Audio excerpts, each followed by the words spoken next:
Chairman peoples party Bilawal Bhutto Zardari نے کہا ہے کہ پارلیمنٹ نے کیسے برداشت کر لیا کہ کوئی اور ادارہ عوام پر ٹیکس لگائے۔ Chairman peoples party Bilawal Bhutto Zardari نے کراچی پریس کلب کا دورہ کیا، جہاں انہوں نے نئی گورننگ باڈی اور سینئر صحافیوں سے ملاقات کی۔ اس موقع پر بلاول بھٹو کو پریس کلب کی اعزازی رکنیت بھی دی گئی۔ پریس کلب میں خطاب کرتے ہوئے بلاول بھٹو زرداری نے کہا کہ کراچی پریس کلب سمیت ملک بھر کے پریس کلبز نے ہمیشہ سے جمہوریت کی جدوجہد میں بڑھ چڑھ کر حصہ لیا ہے اور جمہوریت کی مضبوطی میں اپنا کردار ادا کیا ہے۔ کوشش کروں گا کہ ملک بھر کے پریس کلبوں کو سیاست کا مرکز بناؤں۔ ہم نے آزادی اظہار رائے کے لیے جدوجہد کرنی ہے اور آزادی اظہار رائے پر ہونے والے حملوں کا دفاع کرنا ہے۔ کراچی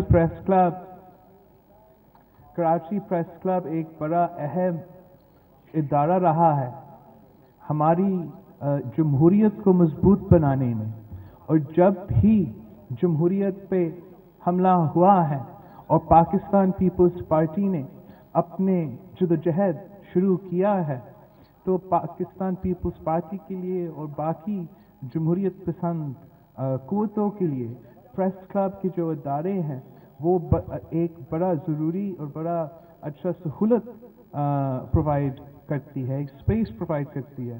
آپ سوچیں کہ اگر کراچی پریس کلب نہیں ہوتا، اگر پریس کلب نہیں ہوتے تو پھر MRD کا موومنٹ کا کیا ہوتا؟ بلاول بھٹو نے کہا کہ PPP نے 18ویں ترمیم کی صورت میں 1973 کا آئین بحال کیا۔ حکومت اور دیگر قوتوں کی طرف سے جمہوریت، انسانی حقوق اور 18ویں ترمیم پر حملے ہو رہے ہیں۔ PPP یہ حملے برداشت نہیں کرے گی اور بھرپور سیاسی جدوجہد کے لیے تیار ہے۔ 18ویں ترمیم کو کمزور کرنے والے عدالتی فیصلوں کے خلاف نظرثانی کے لیے جائیں گے۔ اگر اس کو کمزور کرنے کی کوشش کی گئی تو ملک کے کونے کونے میں جاؤں گا اور لانگ مارچ کے لیے تیار ہوں، لیکن 18ویں ترمیم اور آئین پر آنچ نہیں آنے دوں گا۔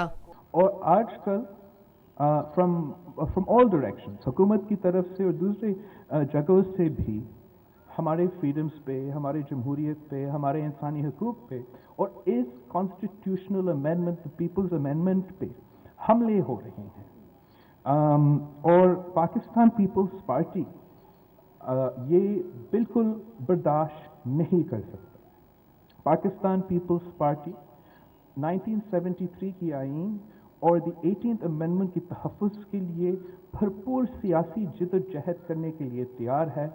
ہم ہر فورم استعمال کریں گے، ہم پارلیمانی فورم استعمال کریں گے، ہم ریویو میں جائیں گے جن فیصلوں کے خلاف ہم سمجھتے ہیں کہ یہ فیصلے جو ہے یہ 18ویں آئین کو انڈرمائن کرتے ہیں۔ دوستو، آپ کے سوالوں کے جواب بھی دیں گے، لیکن اس سے پہلے آپ پاکستان میں پہلی مرتبہ حالات حاضرہ کے مختصر مگر جامع پروگرامز، خبروں، تبصروں کے علاوہ دیگر سماجی، تجارتی، ثقافتی، تفریحی، معلوماتی، مذہبی، تعلیمی، صحت اور بچوں کے پروگرامز صرف TNN TV پر۔